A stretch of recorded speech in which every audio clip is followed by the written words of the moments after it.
Tip number 1, tayong mga magulang, iwasan natin na gawing retirement fund ng ating anak. That's the reality. Bakit ba minsan nangyayari ito? Dahil nga hindi nakapaghanda sa kanilang retirement. At ako lang, personally, let's be real talk lang tayo, hindi natin masisisi tayong mga anak na kung ganun na nangyayari sa sitwasyon mo, yung inyong mga magulang. Dahil minsan may mga magulang tayo hindi nakapag-aral, diba? Dahil nagkikahos. At yun din po ang nakaugalian at natutunan nila. So, ipinasa lang po sa kanila. Pero tayo ngayon, na may pagkakataon na sa panahon ngayon, sa dami ng impormasyon sa internet, pwede mo i-google, meron na about family planning, meron na about financial literacy, dapat tayo magbago ng ganitong klaseng pag-uugali. Dapat tayong mag-iiwan ng pagpapala. Hindi natin pinagpapala ang ating mga anak. That was legitness! Yeah. Actually, there are two school of thoughts na pwede natin tingnan. Ito yung first school of thought. Anak, pinag-aral kita mabuti para pagdating ng panahon, di ba, kayo ang bahala sa amin. That's the first school of thought. Or the second school of thought is this, anak, pinag-aral kita mabuti para pagdating ng panahon, di ka aasa sa amin para makaipon kami, para hindi rin kami aasa sa inyo pag kami ay tumanda na.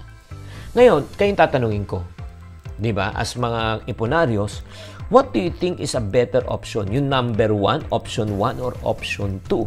Paki-type lang sa comment section. Diba? Na, yung option 2, tayo maghahanda, diba, para sa ating retirement. Ako naniniwala ako, no? According to Proverbs 13:22 in the Bible, ito po ang layunin naman ng Diyos. A good man leaves an inheritance to his children's children. Ang isang mabuting ama at ina, magulang, ay nag-iiwan ng pamana at pagpapala sa kanyang magiging anak at magigipang anak. That's number 1. Number 2, ay nako, iwasan po natin ang pagpapasa ng utang sa ating mga anak. Nako, tama po yun. Bakit kasalanan ko? Parang kasalanan ko. We as parents also, wag po tayong gastos ng gastos, manghihiram. In other words, don't overcommit. Minsan ba, lalo na pag malapit tayo mag-retire, tapos marami tayong binibili, marami tayong mga mga obligasyon, na gusto natin paligayahin ang ating mga anak at gumanda ang ating buhay. Pero minsan, napapasobra nga. Kaya nga, anong nangyayari pag sumusobra na? Siyempre, bilang isang ulirang anak, walang choice yan, kundi tutulong yan. Siyempre, ayaw rin natin makita yung anak natin na nahihirapan. Do you agree? Oo nga. Diba? Kaya nga masakit din, no? At titignan po natin, masakit din para sa anak na nagbabayad ng utang ng kanilang mga magulang, pagkakamali ng kanilang magulang dahil ang kanilang pinagpaguran ay napupunta lang hindi sa kanila. So, kung ikaw naman mismo ngayon, di ba, na nakikinig at nanonood ngayon, ay may binabayaran mo ang mga pagkakamali at utang ng iyong mga magulang, I'm sure nakaka-relate ka dito. Kung ikaw ay nakaka-relate, no, please type relate in the comment section. Pangatlo, iwasan din natin ang senti-senti ng sobra. Aminin po natin, pag tayo po ay nagkakaedad, no, nagiging emo po tayo, di ba, feeling natin di tayo pinapansin. Ito lang yan ang reality po, di ba? Parang feeling mo wala ka ng kwenta. Do you agree? Di ba? At ito lang mga friendship, no, lalo na mga magulang, iwasan din po natin na magparinig.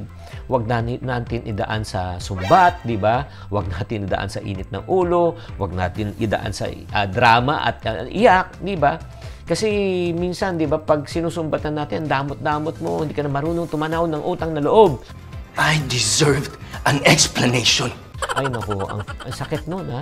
Parang yung parang feeling ng anak naman, syempre sila ay nagkukulang.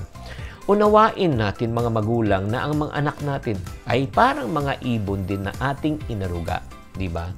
Darating din po ang panahon na sila po ay lilisan at gagawa ng kanilang sariling pugad. Kaya nga dapat marunong din tayo na maghanda para sa ating sariling retirement. Ano kaya ang buhay nating bilang mag-asawa, 'di ba, kung kayo ay dalawa na lang.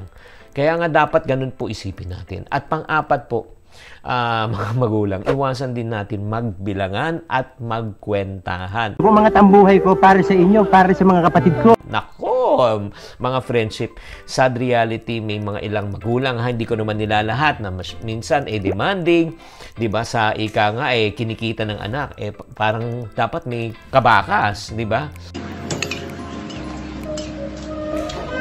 O syempre, lagi na lang may bilangan. dapat magbigay ng exact na amount. 1, 2, 3. So, ang nangyayari dito, ito lang, please lang, I hope you don't get it wrong. Walang masama na tumulong sa magulang. At syempre, wala namang masama na humingi ng tulong, pero kailangan po, hindi po napipilitan at obligatory ang pagbibigay. Para sa kanila, dapat joy, di ba? Yung pagtulong. That was legitness. Si Papa Mama ko, by the grace of God, ay buhay pa. Si Mama naman niya ay buhay pa rin. So, naglalaan po kami ng tulong para sa aming mga retired na mga magulang. Pero po ito ay kusa. Hindi po kasi gusto niya mag-travel, gusto niya bumili ng bagong bag, gusto niya mag-casino. Hindi po ganun. Hindi talaga kakayanin yun.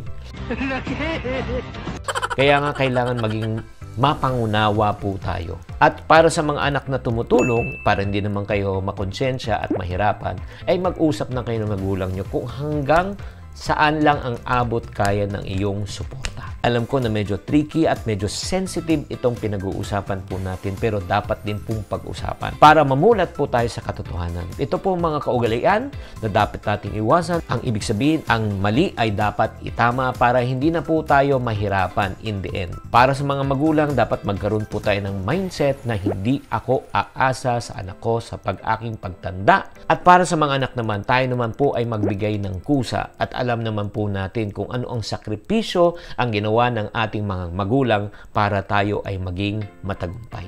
Kaya nga para sa mga magulang nakikinig po ngayon, alam ko maraming pong mga tagapagsunod na mga magulang na katulad ko.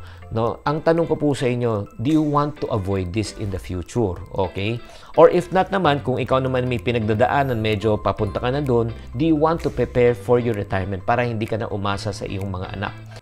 Maraming salamat po at sana naman palaganapin pa rin natin ang mabuting balita regarding this channel para ika nga mamulat ang ating kaisipan para mapaghandaan po natin ang ating katandaan. If you do like this video, please give me a like and also share this video. This is Chinkitan saying to every problem, there's always a solution. If you're not part of the solution, you're part of the problem. Always think positive. Thank you for watching. If you want to keep on growing and to stay inspired, subscribe and hit the bell button to get notified. Always think positive.